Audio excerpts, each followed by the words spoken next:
الساتر ولا تحجبه السواتر لافتراق الصانع والمصنوع والحاد المرغوب الأحد لا بتاویل عدد والخالق لا بمعنى حرکت ونصب والسمیع لا بعدات والبصیر لا بتفریق آلت والشاہد لا بمماسات والبائن لا بتراخی مسافہ والصلاة والسلام على سید النبی الامی المکی المدنی العربی سیدنا وحبیبنا وطبیب قلوبنا وصاحب التاج والمعراج وصاحب لواء الحمد ابی القاسم محمد صلی اللہ علیہ والصلاة والسلام على اہل بیتہ الطیبین الطاہرین المعصومین المنتجبین المنتخبین المظلومین المطہرین الذین اذهب اللہ عنہم الرجس وطہرہم تطہیرا صلی اللہ ولعنت اللہ الدائمۃ علی اعدائہم اجمعین من یوم عداوتنا ھذا الی یوم الدین اما بعد فقد قال اللہ تبارک وتعالی فی کتابہ المجید وخطابہ الحمید وہو اصدق القائلین وقولہ الحق بسم اللہ الرحمن الرحیم الف لام میم ذالک الکتاب لا ریب فیہ ھدی للمتقین مل کے بآواز بلند صلوات پڑھیے گا محمد صلی اللہ نعرہ تکبیر ماشاءاللہ کافی بیٹھے ہیں مل کے نعرہ تکبیر نعرہ رسالت نعرہ رسالت نعرہ حیدری حیدری مل کے بآواز بلند صلوات پڑھیے گا محمد اللہ صلی اللہ صاحبان ذی وقار انتہائی مختصر سا وقت ہے اور صرف ایک جملہ فضائل کی حد کا آپ کی خدمت میں ہدیہ کرنا ہے اگر آپ توجہ فرمائیں گے تو انشاءاللہ لطف لیجئے گا خداوند متعال نے قرآن کریم میں ارشاد فرمایا ہے جو آیہ مجیدہ میں نے آپ کے سامنے تلاوت کرنے کا شرف حاصل کیا سب واقعی میں آپ سورہ بقرہ کی پہلی آیت ہے کہ جس میں حروف مقطعات کے بعد اللہ ارشاد فرما رہا ہے ذالک الکتاب لا ریب فیہ کہ قرآن ایک ایسی کتاب ہے جس میں کسی قسم کا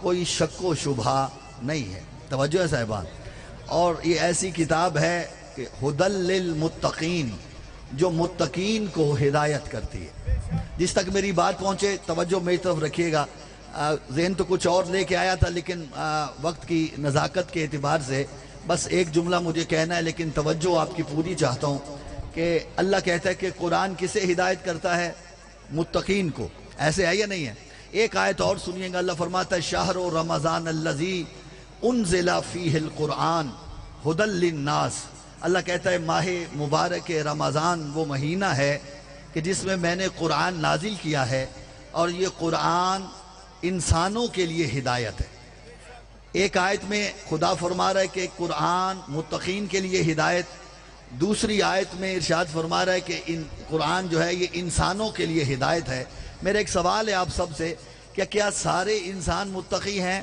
نہیں نا سارے انسان متقی نہیں لیکن دو آیتیں ایک کہہ رہی ہے کہ انسانوں کے لیے ہدایت دوسری کہہ رہی ہے متقین کے لیے ہدایت سارے انسان متقی نہیں توجہ چاہ رہا ہوں اور کیا یہ دونوں آیتیں آپس میں ٹکرا رہی ہیں کیا ان کا اختلاف ہے اگر کوئی یہ کہے کہ ان آیتوں میں اختلاف ہے تو پھر قرآن کی ایک اور آیت پڑھوں گا اللہ فرماتا ہے لو کان من عند غیر اللہ لوجدوا فیہ اختلافا کثیرا کہ قرآن اگر اللہ کے غیر کا بنایا ہوتا تب اس میں اختلاف ہوتا توجہ ہے صاحبان چونکہ یہ اللہ کا بنایا ہے اس لیے کوئی اختلاف نہیں ہمارے سمجھنے کی کمی ہے آیتیں دونوں اپنے مقام پہ ٹھیک ہیں کہ جو اللہ نے کہا کہ قرآن انسانوں کے لیے ہدایت قرآن متقین کے لیے ہدایت، یعنی اللہ سمجھانا یہ چاہتا ہے کہ میں انسان سمجھتا ہی اسے ہوں جو متقی ہوتا ہے۔ جس تک میری بات پہنچ رہی ہے، اللہ انسان مانتا ہی اسے ہے کہ جو کیا ہو، متقی۔ جو متقی نہیں ہے، اللہ کہتا ہے کل انعام بل ہم اضل سبیلا، وہ تو چوپایوں سے بھی گئے گزرے ہیں۔ تو قبلہ قرآن ہدایت کرتا ہے متقین کو، جس بات کے لیے میں آپ کو زحمت دینا چاہ رہا تھا۔ قرآن متقین کو ہدایت کرتا ہے۔ کیا ہر تقوی والا قرآن سے ہدایت ہر کا پائے گا؟ نہیں قبلہ، ہرگز نہیں۔ کیوں؟ اس لیے کہ قرآن میں عام بھی ہے، خاص بھی ہے، مطلق بھی ہے، مقید بھی ہے، محکم بھی ہے، متشابہ بھی ہے۔ قرآن ہر کسی کی سمجھ میں نہیں آتا۔ پروردگار جب تک قرآن سمجھ میں نہیں آئے گا تو اس سے ہم ہدایت کیسے حاصل کریں گے؟ تو اللہ نے کہا اس کا حل بھی میں نے تمہیں قرآن میں بتلا دیا۔ اللہ کہتا ہے فَاسْأَلُوا أَهْلَ الذِّكْرِ إِن كُنتُمْ لَا تَعْلَمُونَ، اگر تم لا تعلمون ہو تو اہل ذکر سے پوچھ لو۔ اب لا تعلمون کا ترجمہ آپ اٹھا کے دیکھیے گا، سب ڈکشنریز نے یہی لکھا کہ لا تعلمون کہتے ہیں جاہل کو، یعنی اللہ کہتا ہے اگر تم جاہل ہو تو اہل ذکر سے پوچھ لو۔ سوال یہ ہے کہ ہم جو اتنے بڑے بڑے علم کے دعوے کر رہے ہیں کہ کیا ہم لا تعلمون میں سے ہیں یا اہل ذکر سے؟ میری بات پہنچ رہی ہے صاحبان؟ تو قرآن کہتا ہے واللہ اخرجکم من بطون امہاتکم لا تعلمون شیئا، اللہ کہتا ہے جب تمہیں میں نے پیدا کیا تو تم سب کے سب جاہل تھے۔ قبلہ سمجھ میں آیا لا تعلمون اور اہل ذکر میں فرق کیا ہے؟ لا تعلمون وہ ہوتا ہے جو پیدا ہوتے ہی جاہل ہوتا ہے، اور اہل ذکر وہ ہوتا ہے جو پیدا ہوتے ہی عالم قرآن ہوتا ہے۔ جسے سمجھ آئیے میری بات کی، وقت کی قدر کیجئے گا، توجہ چاہ رہا ہوں کہ لا تعلم، سلامت رہیں حیدری، لا اللہ یا رسول اللہ، دونوں ہاتھ بلند کر کے حیدری۔ اللہ کہتا ہے قرآن سمجھنا چاہتے ہو تو اہل ذکر سے پوچھو۔ توجہ نا صاحبان، حضور یہ ہے دو لفظ، ایک ہے اہل، ایک ہے ذکر۔ یہ اہل ذکر کون ہے بس اتنا بتا کہ آپ کی زحمت تمام ہے۔ جیسے اہل کتاب ہوتا ہے، اہل کتاب کا مطلب کتاب والے، اسی طرح اہل ذکر کا مطلب ذکر والے۔ اب یہ اہل کون ہے اور یہ ذکر کیا ہے بس اتنا بتا کہ زحمت تمام ہے۔ قرآن کی آیتوں سے استدلال کر رہا ہوں، جس بھائی جس بزرگ تک پہنچے میرے ساتھ چلے گا۔ اللہ فرماتا ہے قد انزل اللہ الیکم ذکرا رسولا، اللہ کہتا ہے میں نے تمہاری طرف ذکر نازل کیا جو کہ میرا رسول ہے۔ توجہ چاہ رہا ہوں، ذکر کا معنی رسول۔ اب یہ اہل کون ہے؟ توجہ چاہ رہا ہوں، اللہ فرما رہا ہے، اٹھائیے قرآن، اللہ فرما رہے حضرت موسیٰ دعا کر رہے تھے رب اشرح لی صدری ویسر لی امری واحلل عقدۃ من لسانی یفقہوا قولی وجعل لی وزیرا من اہلی ہارون اخی، پروردگار میرا سینہ کھول دے، میری زبان کی گرہ کشادہ کر دے، اور میرے بھائی ہارون کو جو میرے اہل میں سے ہے اسے میرا وزیر بنا۔ جلدی جلدی ذہن میں جگہ دیتے جائیے گا۔ اہل کا ایک معنی بھائی، اہل کا دوسرا معنی، اللہ فرماتا ہے ان اللہ یأمرکم ان تؤدوا الامانات الی اہلہا، اللہ تمہیں حکم دیتا ہے کہ امانتوں کو ان کے وارثوں کے سپرد کر دو۔ توجہ چاہ رہا ہوں، اہل کا تیسرا معنی قد انزل اللہ الیکم، قد انزل اللہ علیکم سکینہ، قد انزل اللہ علی الرسول وعلی المؤمنین والزمہم کلمۃ التقوی وقانوا احق بہا واہلہا، اللہ فرماتا ہے میں نے رسول اور مومنوں پہ تسکین نازل فرمائی، وہ اسی کے سزاوار تھے، اسی کے مثل تھے۔ اہل کا تیسرا معنی مثل، اہل کا چوتھا معنی، حضرت نوح دعا کر رہے تھے، یاد ہے نا جب طوفان نوح آیا، نوح نے کشتی نجات بنائی۔ اگر اجازت دیں تو رک کے ایک جملہ کہنا چاہتا ہوں کہ اللہ نے کہا ہے میرا نبی یہ جو کشتی نجات بنی ہے نا، اس میں لوگوں کو جو سوار ہوگا وہ بچ جائے گا، جو سوار نہیں ہوگا وہ غرق ہو جائے گا۔ حضرت نوح نے کشتی بنائی، لوگ کشتی میں بیٹھے، اللہ نے کہا فَأَنْجَيْنَاهُ وَأَصْحَابَ السَّفِينَةِ، ہم نے نوح کو بچا لیا اور کشتی کے اصحاب کو بچا لیا۔ ماشاءاللہ بڑے سمجھدار لوگ بیٹھے ہو، مجھے بول کے بتلانا، اللہ جو کہہ رہے فَأَنْجَيْنَاهُ وَأَصْحَابَ السَّفِينَةِ، ہم نے نوح کو بچایا اور کشتی کے اصحاب کو بچایا۔ ایمان سے بول کے بتلانا، اصحاب نوح کے تھے یا کشتی کے تھے؟ بولو جسے سمجھ آئیے میری بات. اصحاب تھے نوح کے. پروردگار یہ تو نے کہہ کیا دیا, فَأَنْجَيْنَاهُ وَأَصْحَابَ السَّفِينَةِ, ہم نے نوح کو بچایا اور کشتی کے اصحاب کو بچایا. پروردگار اصحاب تو نوح کے ہیں, کشتی میں آ جا کے بیٹھے ہیں. تجھے کہنا چاہیے تھا میں نے نوح کو بچایا, نوح کے اصحاب کو بچایا, لیکن اللہ نے کہا میں نے نوح کو بچایا, کشتی کے اصحاب کو بچایا. پروردگار سمجھ نہیں پائے, کہا خبردار یہ کشتی عام کشتی نہیں, یہ کشتی ہے کشتی نجات. یہ نوح نے اپنی مرضی سے نہیں بنائی, یہ میری وحی سے بنائی ہے. اس کا ایک تختہ بھی نوح کی پسند کا نہیں لگا, میری وحی سے لگا. ایک کیل بھی نوح نے اپنی مرضی سے نہیں لگایا, میری وحی سے لگایا. اب جو تیار ہے تو یہ ہے کشتی نجات. اب میں یہ نہیں دیکھوں گا کون کتنے 100 سال سے نبی کے ساتھ بیٹھا ہے, بچے گا وہی جو اس کشتی نجات میں آ کے بیٹھے گا. اسی لیے میں نے کہا فَأَنْجَيْنَاهُ وَأَصْحَابَ السَّفِينَةِ, میں نے نوح کو بچایا اور کشتی کے اصحاب کو بچایا. قبلہ میرے رسول نے بھی تو یہی کہا, مَثَلُ أَهْلِ بَيْتِي كَمَثَلِ سَفِينَةِ نُوحٍ مَنْ رَكِبَهَا نَجَا وَمَنْ تَخَلَّفَ عَنْهَا غَرِقَ وَهَوَا, کہ میرے اہل بیت کی مثال کشتی نوح کی مثال ہے. جو بھی اس میں بیٹھے گا وہ بچے گا, جو بھی باہر رہ گیا وہ غرق ہو جائے گا. اب یہ مت دیکھنا کہ محمد کا صحابی کون ہے, دیکھنا یہ ہے کہ آل کی کشتی میں بیٹھا کون ہے. سلامت رہیں, سلامت رہیں. حیدری, میری بات پہنچی ہے صاحبان, بچے گا وہی. حیدری, مولا آپ کو سلامت رکھے. جس تک میری بات پہنچی ہے, حضرت نوح نے کشتی نجات بنائی. اب مجھے بول کے بتانا تھا جو بیٹھا بچا یا نہیں بچا, بولو میرے ساتھ. اچھا بیٹا نہیں بیٹھا, بولے میرے ساتھ, غرق ہوا یا نہیں ہوا. سید ایک جملہ کہنا چاہ رہا ہوں اگر میری بات پہنچے. کشتی نوح میں کتا بیٹھا تو بچ گیا. اوئے ہوئے, جسے سمجھ آئیے میری بات کی. بیٹا نہیں بیٹھا, بولو تو صحیح, نہیں بچا. یعنی اللہ سمجھانا یہ چاہتا ہے میں نبی سے رشتہ داریاں نہیں دیکھتا. بولو جسے سمجھ آئیے بات کی. بچے گا وہی جو کشتی نجات میں بیٹھے گا. اور قبلہ حضرت نوح نے کہا بیٹا آ جاؤ, یہ کشتی نجات ہے, بیٹھو. تو اس نے کیا کہا, سآوی الی جبل, بابا پہاڑ پہ چڑھ جاؤں گا لیکن تیری کشتی میں, آپ بولیں گے تو میں کچھ کہوں گا, تیری کشتی میں نہیں بیٹھوں گا. توجہ چاہ رہا ہوں بھئی, بڑا ہی گستاخ رسول تھا نوح کا بیٹا, بڑا ہی نافرمان تھا, لیکن جاتے جاتے ایک بات بڑی کام کی بتا گیا. یعنی سمجھا گیا کہ گستاخ رسول کا کام ہی پہاڑوں پہ چڑھنا ہوتا ہے. اوئے ہوئے, جسے سمجھ آئیے میری بات کی, گستاخ رسول کا کام ہی پہاڑوں پہ.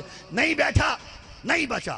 توجہ چاہ رہا ہوں, جب پانی پہاڑ کے اوپر سے گزرنے لگا, نوح بولے رب ان نبنی من اہلی, پروردگار میرا بیٹا میرے اہل میں سے ہے. توجہ چاہ رہا ہوں, اہل کا چوتھا معنی بیٹا. توجہ چاہ رہا ہوں, آخری معنی جو استدلال کے لیے پیش کروں اس کے بعد نتیجہ ہے, اور جس تک میری بات پہنچے جملے کا لطف لیجئے گا. اللہ فرماتا ہے, اٹھائیے قرآن, حضرت موسیٰ اور جناب خضر کشتی میں سوار ہوئے, اترنے لگے تو حضرت خضر نے کشتی میں سوراخ کر دیا. تو موسیٰ بولے کالا اخرقتہا لتغرق اہلہا, کہ اے خضر کیا آپ نے کشتی میں اس لیے سوراخ کیا تاکہ اس کے سوار ہلاک ہو جائیں. یعنی اہل کا پانچواں معنی سوار, پہلا معنی بھائی, دوسرا معنی بیٹا, تیسرا معنی وارث, چوتھا معنی مثل, پانچواں معنی سوار. اب پڑھی آیت, قرآن سمجھنا چاہتے ہو, اللہ کہتا ہے فَاسْأَلُوا أَهْلَ الذِّكْرِ إِن كُنتُمْ لَا تَعْلَمُونَ. خدا گواہ ہے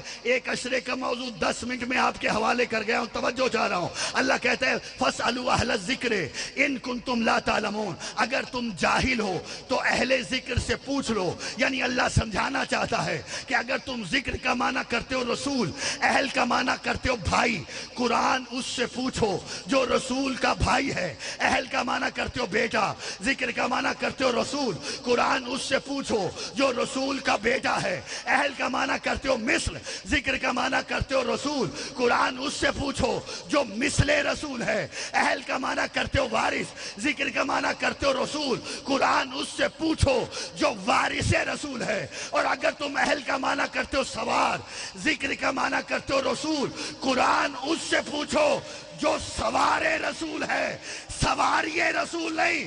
اور مجھے پوری تاریخ میں صرف 2 موقع ملے کہ یا رسول نے کعبے میں علی کو اٹھایا یا مدینے میں حسنین کو اٹھایا۔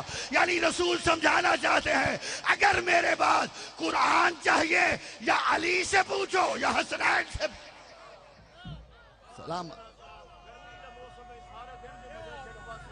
سلامت رہیں سید، دعا مولا آپ کو سلامت رکھے سید۔ توجہ، جو سوار رسول ہے اس سے پوچھو۔ دنیا نے سوار رسول کی قدر ہی نہیں کی ہے۔ وہ جو رسول کے دوش کا سوار تھا اسے کربلا میں ذوالجناح سے گرا دیا۔ ایک جملہ مجھے مصائب کا کہنا ہے، چند آنسو وجہ، میں خیانت نہیں کسی بھائی سے کرنا چاہ رہا۔ حسین 1951 زخم کھا کے زین ذوالجناح پہ حسین ڈگمگا گیا۔ میرے استاد محترم سرکار علامہ حسین بگجارہ مرحوم فرمایا کرتے تھے کہ حسین جب 1951 زخم کھا کے زین ذوالجناح پہ ڈگمگایا نا، ایک ملعون آگے بڑھا، اس نے حسین کی پشت پہ نیزہ مارا۔ اب میرا مولا زین پہ سنبھل نہیں پایا، 9 دقیقے لگے حسین کو زین سے زمین تک آتے ہوئے۔ جانتے ہو اتنا وقت کیوں لگ گیا؟ قبلہ جالہ صاحب فرمایا کرتے تھے جب حسین زین سے گرنے لگے نا، دونوں طرف برچیوں والے آ گئے۔ حسین دائیں گرنے لگتے، برچیوں والے اٹھا کے بائیں پلٹ دیتے۔ حسین بائیں گرنے لگتے، برچیوں والے اٹھا کے دائیں پلٹ دیتے۔ اب جو حسین گھوڑے کی زین سے گرے، تیروں کی نوکوں پہ معلّہ ہو گیا۔ میرے مولا نے جب زور دیا نا، ادھر کے تیر ادھر نکل گئے۔ عزادارو شیخ صدوق علیہ رحمہ نے ایک عجیب جملہ لکھا کہ حسین جب گھوڑے کی زین سے گرے ہیں نا، اللہ کرے میں لفظ سمجھا پاؤں، عزادارو ان ملعونوں نے پھر بھی حسین کو نہیں چھوڑا، آ کے حسین کے ارد گرد حالہ بنا دیا اور حسین کو مارنے لگے۔ ایک ملعون نے حسین کی ہسلی میں نیزہ مارا، ایک اور آگے بڑھا، اس نے حسین کے پہلو میں تلوار ماری، ایک ملعون نے ایک تیر حسین کے حلق میں مارا۔ میں نے پڑھ دیا، آپ نے سن لیا۔ شیخ صدوق فرماتے جس کے ہاتھ میں جو تھا وہ غریب زہرا کو مار رہا تھا، جس کے ہاتھ میں اسلحہ نہیں تھا وہ مظلوم کو پتھر مار رہا تھا، جس کے پاس پتھر بھی نہیں تھے وہ کربلا کی ریت اٹھا کے مظلوم کے زخموں پہ ڈال رہا تھا۔ وہ عزادارو جو گھر سے سیدہ کو پرسہ دینے آئے ہو، الشیخ صدوق فرماتے ہیں ایک ملعون ایسا آیا جس کے پاس نہ تیر تھا، نہ تلوار، نہ نیزہ، نہ بھالا، نہ پتھر تھا، نہ ریت، خالی ہاتھ حسین کے قریب آیا۔ جانتے اس ملعون نے کیا کیا؟ اپنا نجس ہاتھ حسین کی ریش مبارک میں ڈالا، ڈال کے ایک تماچا حسین کے چہرے پہ رسید کیا۔ میرا مولا تڑپ کے خاک پہ گرا، فرات کی طرح منہ کر کہتا ہے غازی یا دیکھ حسین کیسے مارا جا رہا ہے۔ بس عزادارو ایک جملے کی زحمت دے رہا ہوں، ایک آنسو بھی ٹپک گیا، میری شفاعت کے لیے کافی ہے۔ عزادارو جب حسین کربلا میں مارا گیا نا، شمر کی ضربیں چل چکی، آسمان سے خون برسنے لگا، سیاہ آندیاں چلنے لگی۔ یہ جتنے ملعون تھے نا، یہ ملعون ڈر گئے کہ ہم نے رسول کا نواسہ شہید کیا ہے، ہم نے زہرا کی گود اجاڑی ہے، تو اللہ ہم پہ عذاب نازل کرنے لگا ہے۔ عزادارو یہ ڈر کے جا کے اپنے خیموں میں چھپ گئے۔ مقتل کی ضمانت سے جملہ کہہ رہا ہوں، جب یہ سیاہ آندھی رکی، آسمان سے خون برسنا بند ہوا نا، انہیں سمجھ آ گئی ہم پہ عذاب نہیں تھا، ان کا حوصلہ بڑھ گیا۔ جانتے انہوں نے سب سے پہلا کام کیا کیا؟ حسین کے لاشے کو لوٹنا شروع کیا۔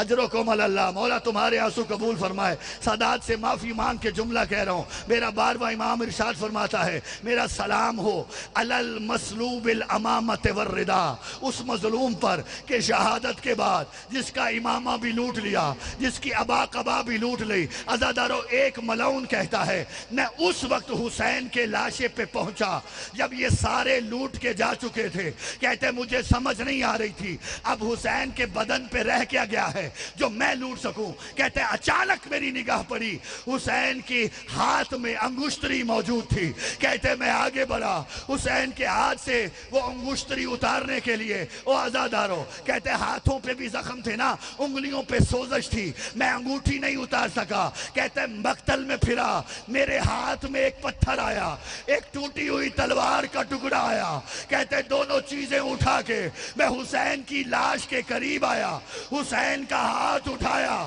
پتھر پہ رکھ کے تلوار کے وار کر کے حسین کی انگلی بھی کاٹ کے لے گیا.